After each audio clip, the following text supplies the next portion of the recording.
항상 사랑하고 존경하는 시청자 여러분, 안녕하십니까? 하늘에서 재앙이 빗발친다. 데일리 재앙 브리핑입니다. 지난 20일에 주호영 미래통합당 원내대표 등 미래통합당, 국민의당, 무소속 의원 110명을 주축으로 발의된 추미애 법무부 장관 탄핵소추안 혹시 기억하시나요? 국회법 130조에 따르면 탄핵소추안은 본회의에 보고된 후 24시간 이후 72시간 이내에 표결해야 하기 때문에 24일 오전 10시 1분이 지나면 추 장관 탄핵소추안은 자동 폐기될 예정이었습니다. 그러니까 민주당 측에서 표결 안하고 배째라만 했어도 그냥 자동 폐기되는 거였는데 자동 폐기되지 않고 어떻게 표결까지 갔습니다.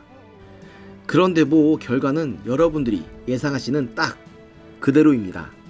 23일 오후 본회의에 추 장관 탄핵소추안 상정에 표결한 결과 재석 의원 290명 중 찬성 109명, 반대 179명, 무효 4명으로 부결됐습니다.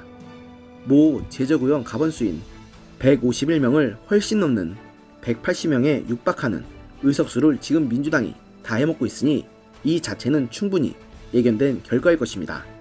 아니, 저는 저 사람들이 그냥 24일까지 배째라 모드로 가지 않고 이 법안에 굳이 표를 준 것 자체가 신기하네요. 일단 민주당 측의 반응을 보면 본회의에 앞서 의원총회 직후에 민주당 홍정민 원내대변인은 다른 방법도 가능하지만 국회법 원칙에 따라 표결에 들어가기로 했다고 말했고, 민주당 김영진 원내수석 부대표라는 양반도 앞으로 모든 것을 원칙대로 할 예정이다. 본회의, 상임위, 법안소위, 예산결산 특위 등 국회 모든 사안은 국회법대로 표결 처리할 계획이라고 말했다고 하는데요. 이건 안정적인 과반 의석으로 모든 회의 및 결정 과정에서 수적 우위를 차지한 만큼 표결을 굳이 피할 이유가 없다는 자신감에서 나오는 말인데, 그래도 일단 자기들이 일하는 국회를 강조해왔으니 그런 모습을 보여줘야 한다는 그런 생각에서 그런 건가요? 민주당이 추미애 장관 탄핵에 동의할 리 없다는 건 다들 예상하셨을 겁니다. 김태년 원내대표는 추미애 장관에 대해 탄핵 시도가 검찰개혁 저지 목적의 정치 공세일 뿐이라는 궤변을 놀아놓으면서 법무부 장관은 법에 따라 법에 정해진 대로 지휘권을 행사했다. 추 장관의 수사 지휘는 공정한 수사를 보장하기 위한 권한 행사가 분명하다라느니 검찰의 독립성은 공정한 수사를 보호하기 위함이지 부당한 수사를 용납하기 위한 건 아니다. 검찰개혁을 가로막는 통합당의 전략적 행태를 일치된 투표를 통해 단호하게 심판해달라고 하느냐는 헛소리를 하셨는데, 이보세요 김태년 의원님, 아니 김태년씨, 그냥 우리 편이면 아무리 막 나가도 모든 게 다 용서가 되는 겁니까? 이런 게 집권여당 원내대표 수준이라니 참 우리나라도 요지경이네요. 아무튼 민주당 분들이 말하고 행동하시는 걸 보면 참 내구조가 우리랑은 다른 것 같아서 참 재밌다는 생각이 많이 듭니다. 그런데 한 가지 재밌는 게 있습니다. 이날 표결에 통합당의 하태경, 박영수 의원과 통합당 출신 무소속 윤상혁 의원이 불참해서 이들을 제외한 통합당의 101석과 국민의당 3석, 보수 성향 무소속 3석을 다 합쳐도 107석에 불과하다는 겁니다. 그러니까 찬성 109명 중 2명은 민주당이나 정의당, 열린민주당 아니면 진보 성향의 무소속 의원 중에서 나왔다는 얘긴데요. 무효 4명이 전부 의도적인 것이라면 이탈표는 최대 6명이라고 볼 수도 있습니다. 일단 민주당은 이날 4명이 참석하지 않아 172명이 표결에 참여했고, 소속 의원 6명이 전원 표결에 참여한 정의당은 반대를 기본 입장으로 내었습니다. 그렇다면 과연 이 이탈표는 어디서 나온 거고 그 사람들은 과연 누구일까요? 참 궁금하네요. 실제로도 통합당 측에서도 이 표결에서 무효 4표는 여권에서 발생했다고 보고 있습니다. 주호영 원내대표가 본회의 뒤 기자들과 만난 자리에서 민주당 쪽에서 6표의 이탈표가 나온 것으로 보고 있다고 주장하면서 우리가 모두 무효표 없이 찬성표로 갔다고 가정하면 기권이 4개가 발생하는데 민주당 쪽 기권이다.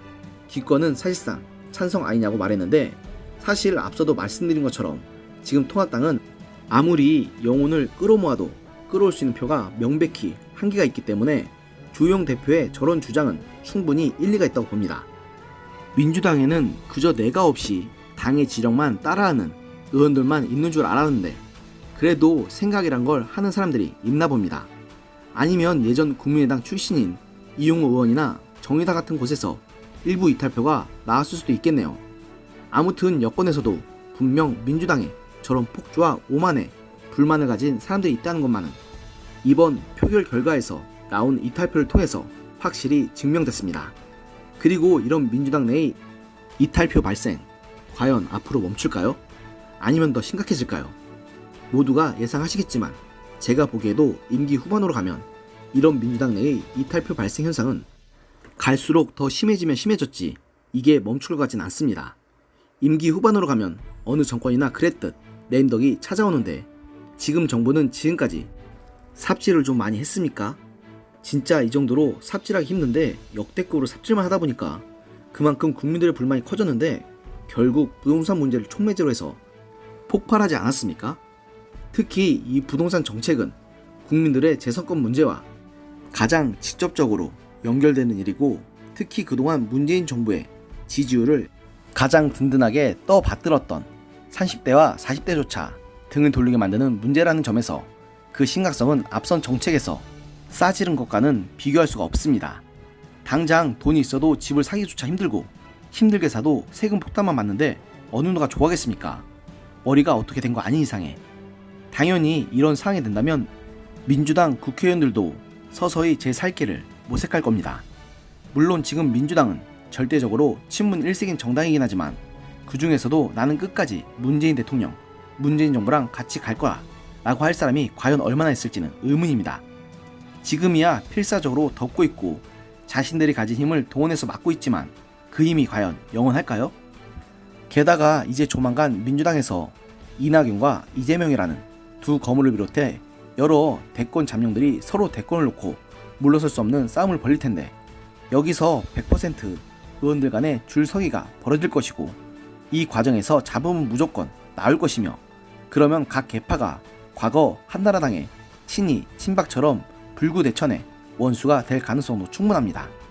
지금이야 똘똘 뭉쳐서 자기 편을 방어하고 있지만 과연 오늘의 동지가 내일에도 동지일까요? 그렇지 않다는 게 정치판의 살벌한 현실이라는 건 굳이 말 안 해도 시청자 여러분께서도 더 잘 아실 것입니다. 오늘의 영상은 여기까지였습니다. 여러분의 생각을 댓글에 달아주십시오. 감사합니다.